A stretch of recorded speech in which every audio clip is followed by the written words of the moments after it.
अभी जैसा योगेश जी कह रहे थे कि सभी का स्नेह हमें मिलता है, तो इसका कारण ये है कि जो आपका हमसे मिलता है हम वही आपको लौटाते हैं। और ये हम सब भाग्यशाली हैं, हमारे गुरु ने हमको ऐसा संस्कार दिया। उनकी एक आदत थी कि अगर उनका कोई अपमान भी कर देता था तो उसको दौड़ करके वो एक माला की जगह 2 माला पहनाने लगे। बस कहते थे कि इसको कम से कम शर्म आए कि मैंने ऐसा व्यवहार इनके साथ किया था। तो लेकिन हम लोग इतना स्नेह सबसे मिलता है, हम बहुत भाग्यशाली अपने आप को समझते हैं कि हमारा आचरण, हमारे संस्कार अगर कभी भटकने लगते हैं तो आप लोगों का साथ जो होता है वो हमें कान पकड़ के दोबारा सही रास्ते पर ले आता है। यह हम लोगों के लिए बहुत ही गौरव की बात है कि हमें अवसर मिलता है आप सभी के साथ उठने बैठने का, आप सभी से कुछ ना कुछ सीखने का।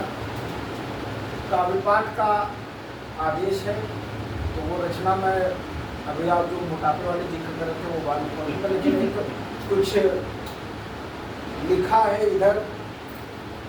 बहुत त्रस्त हो गया पूरा देश इस घटना से, त्रस्त रहा राम मंदिर में चोरी से, तो कुछ लिख गया। और ये हुआ कि किसने किया किसने नहीं किया वो पचड़ों में ना पड़ते हुए मुझे ये लगा कि भाई किसी ने भी किया हो, लेकिन बगुला अगर नदी किनारे बैठा है तो मछली जरूर खाएगा। हो सकता है कि मेरी सोच हो, मैंने कहीं पढ़ा था बचपन में कि बगुला भगत कहलाता है, मछली पकड़ चबाता है, तो वो कहीं न कहीं मेरे दिमाग में था और उसी को मैंने आधार बना के रचना होने का प्रयास किया है। नई रचना है, कुछ नहीं हो सकती है कि बना है मंदिर रामलला का, बना है मंदिर रामलला का, सबको उनसे सच्ची आस, सबका बेड़ा पार करेंगे, जनता को है यह विश्वास। मुकुट पादुका हार चढ़ावा, भक्ति का निर्मल उपहार, लेकिन कुछ हाथों ने समझा इसको अपना कारोबार। और घर की चौखट दीमक खाए, कैसे फिर मकान बचेगा, नदी किनारे रहकर कब तक धुंधले का ईमान, नदी किनारे रहकर कब तक धुंधले का ईमान बचेगा। और रामलला के चरणों में कुछ श्रद्धा लेकर लोग गए, पर कुछ ऐसे चोर वहाँ जो दान दक्षिणा भोग गए।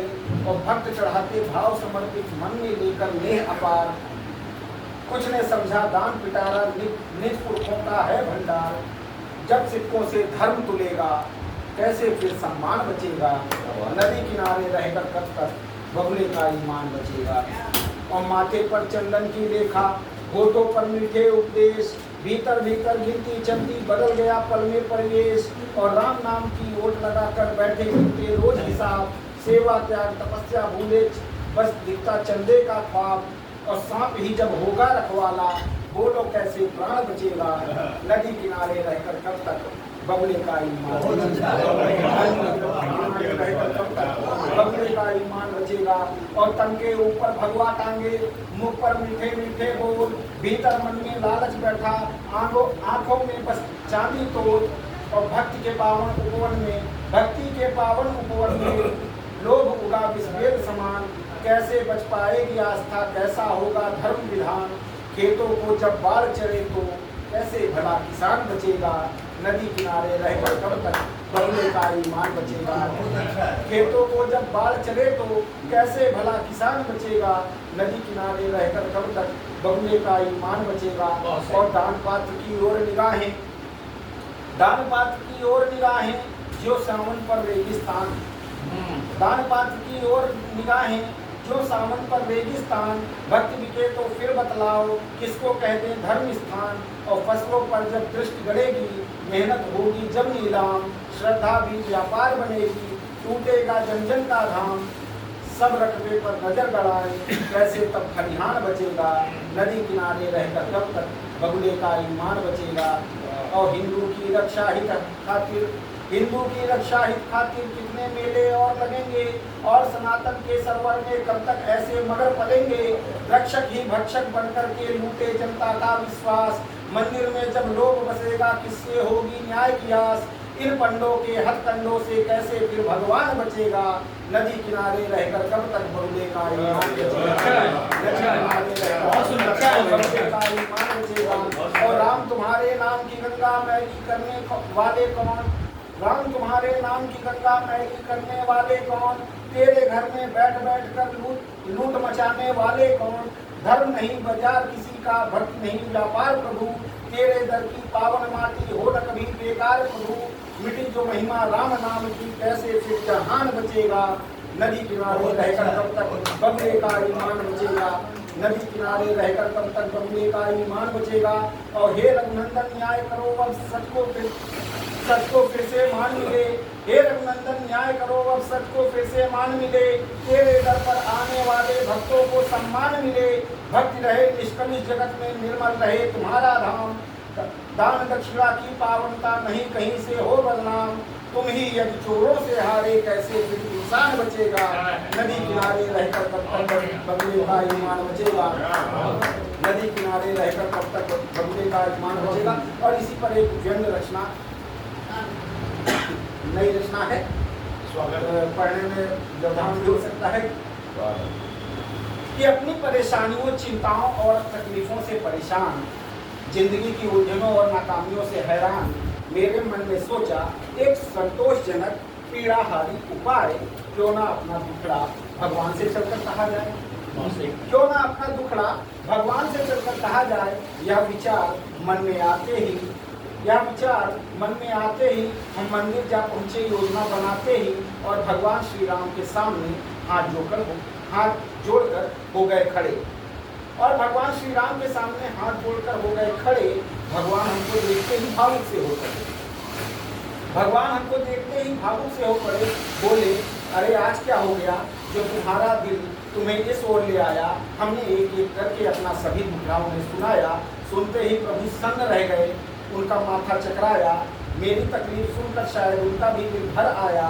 मैंने कहा प्रभु आप बहुत दयालु हैं, मेरी पीड़ा से शायद आपका भी दिल रो दिया, यह सुनकर तो राम जी ने अपना आपा ही खो दिया। मेरी पीड़ा सुनकर आपका दिल भी रो दिया, यह सुनकर राम जी ने अपना आपा ही खो दिया। बोले मैं अपना दुखड़ा किसको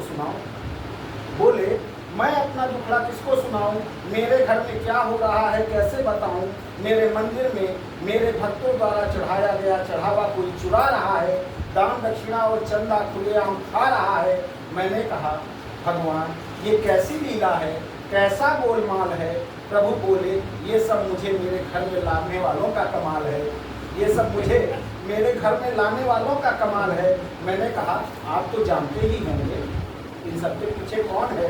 प्रभु बोले यही तो पूरी दुनिया कह रही है, आखिर राम मौन क्यों है, आखिर राम क्यों मौन है। जब तुम ही बताओ मैं क्या करूं, कब तक शांत रहूं, धीरज धरूं। मैंने कहा तो आप हनुमान जी से क्यों नहीं बतियाते हैं। मैंने कहा तो आप हनुमान जी से क्यों नहीं बतियाते हैं, वो तो सागर पार जाकर पत्नी तक खोज लाते हैं। और फिर एसआईटी वो भी तो गठित है, वो भी तो मामले को देख रहे हैं। प्रभु बोले वो तो अलग ही खिचड़ी पका रहे हैं, रोटियां सेक रहे हैं, पता नहीं क्या जांच रहे हैं। रही बात हनुमान जी की, वो आजकल बिजी हैं, रैलियों में नाच रहे हैं। बहुत बढ़िया। और फिर एसआईटी वो भी तो गठित है, वो भी तो मामले को देख रहे हैं। प्रभु बोले वो तो अलग ही खिचड़ी पका रहे हैं, रोटियां सेक रहे हैं, पता नहीं क्या जांच रहे हैं। रही बात हनुमान जी की, वो तो आजकल बिजी हैं, रैलियों में नाच रहे हैं। मेरी तकलीफ तो इन चंदा चोरों ने तुम इंसानों से भी बड़ी कर दी है। मैं कष्ट हरता हूँ, दुख हरता हूँ, इन्होंने तो मेरी भी खाट खड़ी कर दी है, इन्होंने तो मेरी भी खाट खड़ी कर दी है। और चार पंक्तियाँ उस व्यवस्था पर अभी जिस पर कटाक्ष किया या इंगित किया आदरणीय विजय जी ने कि शिक्षा और काम, तो चार पंक्तियाँ उन्हें कि लिख कर के यूँ चीज़ों पे नहीं नाम बांटिए। अभी देखा वो कॉलेज वगैरह से जो लैपटॉप और ये सब मिल रहा है, उस पर जो है फोटो और लोगो जरूर रहता है कि आप उसको ऑन कीजिए। तो मैंने भी जब लॉक किया तो मुझे भी मिला एक फ़ोन, लेकिन वो किसी लायक नहीं, बस फोटो उस पर आते हैं, मोदी जी योगी जी दिखते हैं, उसके अलावा उस फोन में कुछ है। तो लिख करके यूँ चीज़ों पे नहीं नाम बांटिए, मुफ्त में इमली नहीं ना आम बांटिए, और टैबलेट मोबाइल से होगा नहीं भला। रोजगार दीजिए हमें कुछ काम बांटिए, रोजगार दीजिए हमें कुछ काम बांटिए। और एक वो रचना पढ़ देता हूँ जिसको आप कह रहे थे कि बचपन में 15 साल के